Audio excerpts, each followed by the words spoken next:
Fulton Financial acquires Republic First Bank after U.S. bank failure. After first U.S. bank failure of 2024. Is it bank failure season already? It's bank failure season again. It's like big first day of baseball. After struggling under the weight of higher interest rates, Republic First Bank Corp on Friday found another regional lender willing to rescue it. Fellow Pennsylvania-based bank Fulton Financial Corporation. The announcement represents the latest crack and the latest bandage job in the beleaguered regional banking industry.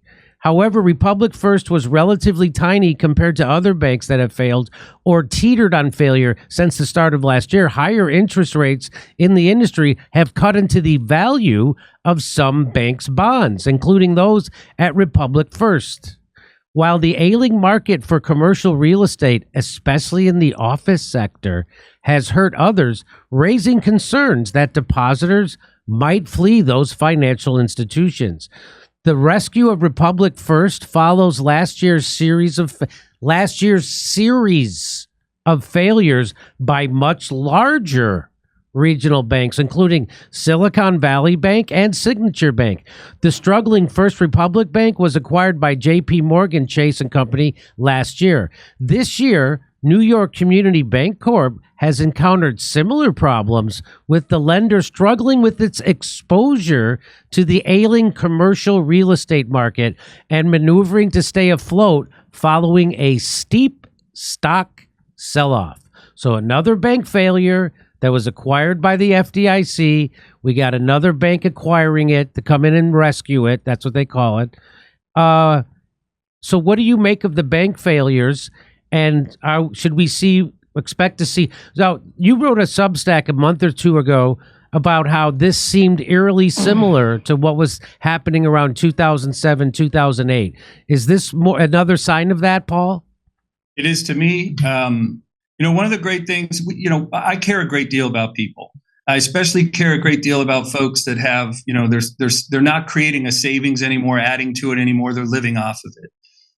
So when we talk about this issue in particular, we're talking about the location of one's savings, and people need to look at news like this and think this through and consider, how do I alleviate being in harm's way? How do I move my money free and clear of these headlines until you, Mr. Jones and Mrs. Smith, wake up in the morning so excited to trust once again the great economic power of the United States of America because you feel that they've got your back. What I wrote about a few months ago was the hiding of the news, hiding of what to me should be public information, because we are literally talking about someone in their 60s, 70s, and 80s who've worked their whole life, saved their money, and that money might be sitting somewhere where they don't feel it's safe. And shouldn't we be told the truth rather than have all this loan business going on behind the scenes? Because it's our money that's at risk. We can't print money, the government can. So yes, it's eerily similar, but to 2007, it's just, to me, Jimmy, the government we have to stop thinking that the government's actually aware of everything that's going on. Because to me, if you actually look closer, they're very unaware and they're just very reactionary. And in 2007, they weren't aware of just how bad the situation had gotten. They are aware of it this time. And so they're just printing like hell. In 2007, they weren't. So you had, some articles put out there that talked about bank insolvency all over the place. And we're talking, a new term was invented. SIVB, the systemically important financial institution, sci-fi.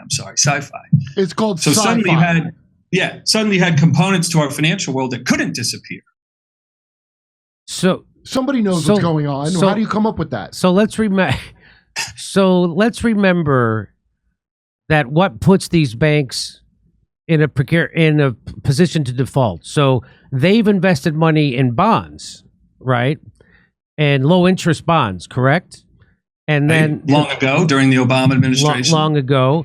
And so now that interest rates are going higher and they're overexposed in the commercial real estate, they end up losing. They don't have the revenue that they did. They're not getting the money in from the interest on the bonds to cover the interest rates out. Right. Lending generally slows down when interest rates go up. Yes. because its money's more expensive to borrow. Literally, it's 500% more expensive to borrow right now than it was, 8 years ago? Okay. If interest rates are at 5% and they used to be at 1%, that's a 500% increase in how much it costs you to borrow 100 grand. So you're saying, and what you said before was you expect the bank failures to keep happening. It's funny how I expect history to repeat itself, especially when we're dealing with mathematical probabilities or mathematical track records. Okay. As simple as that. And, I mean, yeah, of course. And so, obviously, it's going to do that. And so eventually they're going to have to print even more money. Right. Yes. They've already been printing to save this. You know, when you watch that TED Talk, it's good for you. Yeah, I mean, I really got it wrong. They're doing prosperity gospel. Let me mention something too. This might sound a little, conspiratorial, but I was at a Christmas party. This would have been 2018. There was someone at that Christmas party who had a unique position in the world. He was at a very important government agency, and he was talking with his roommate who raised money for this very important government agency. And he said the number one thing that his team is focused on is how 25% of Americans will be unemployed 7 years from now. Mm-hmm. That's not conspiratorial. Robotics, AI. So when we talk about AI and how it'll write your term paper so much better than you ever could, when we think about the economy, a consumer spending driven economy, how much money does a robot spend at the grocery store? Zero. Well, here's the great news. So if we unemploy our country, yeah, then the economy just goes into the shitter. Sorry to curse. But you're a resource. You didn't hear what the woman said? Think of it like how whales are basically big bags of oil to harvest. You're a big bag of data. And we use our resources, it's going to be fine. Goodness. They're open. By the way, that thing that you're saying, that doesn't sound conspiratorial. Sounds like every WEF talk and every Great Reset thing I've heard WWF for the last talk. goddamn 3 or 4 years.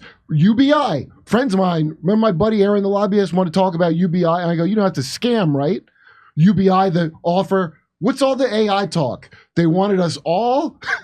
First of all, they got scammed too on AI because them stores where you walk into, like the Whole Foods where you loot the store digitally and the AI rings it up and it's cool. Turns out they didn't have that working. It's a bunch of Indians looking on. That's right. Like if you open up the computer, it was like a hamster wheel and there wasn't any of this amazing technology. That's right. So now they're all fucked because they all banked on the computer's going to do all these idiots' work that, you know, and by the way, they've been working on you at your end, turning you into an AI. You know, it's not just from the top down. From both ends, you'll finally behave. Meet in the middle. And it's not working out. And the thing that you said that really sticks in my mind about you got to remain true to the rules of the reality you invented, that's their little magic spell is falling apart because now cognitive dissonance is kicking in. Because I would have never even cared about this stuff how many years ago? Because I'd have to think about it. But now everybody has to because they fucked it up so bad. So when I go to a Clippers game, there's a store inside the stadium where you put your credit card in, and then the door swings open, and you walk in, and you pick up whatever you want, and you just walk out. Right, an Indian did that. So I thought it was some kind of magic. Yeah, some AI magic. So we didn't cover this. We should cover this.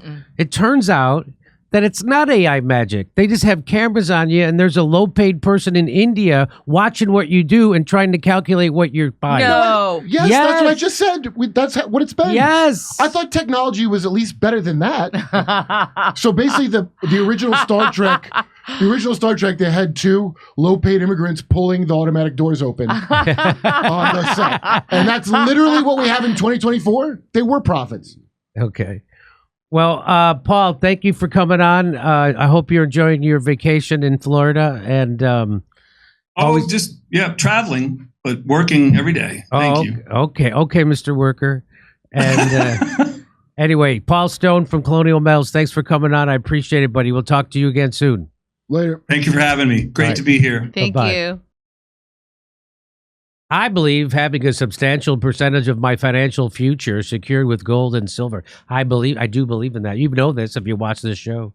That's why I decided to partner with our sponsor, Colonial Metals Group. They helped me set up a safe and secure self-directed IRA where I have access to my assets no matter what the stock market, or for that matter, what the government is doing. Let the team of experts at Colonial Metals Group help you protect your family's future. We put together a special offer for our audience. Listen to this offer. Click on the link in the description below or call the special 800 number, which is 888-910-1419, and you'll receive a safe. You're going to get a safe and up to 10 grand in free silver. They say up to. I want to know how much that is going to be. So call 888-910-1419, 888-910-1419, and let a team of experts at Colonial Metals help you protect your family's future. Hey, come see us do a live show. We're going to be in Denver, Colorado, May 11th, Los Angeles, California, doing a live panel show with a celebrity panel and video, Ashland, Virginia, Athens, Georgia, Rutherford, New Jersey, with Max Blumenthal, Minneapolis, Minnesota, Ontario, California, Irvine, California, Chicago, Illinois, with another celebrity panel, live video show in Chicago, and Grand Rapids, Michigan. Go to jimmydore.com for a link for tickets, jimmydore.com. for a link for tickets.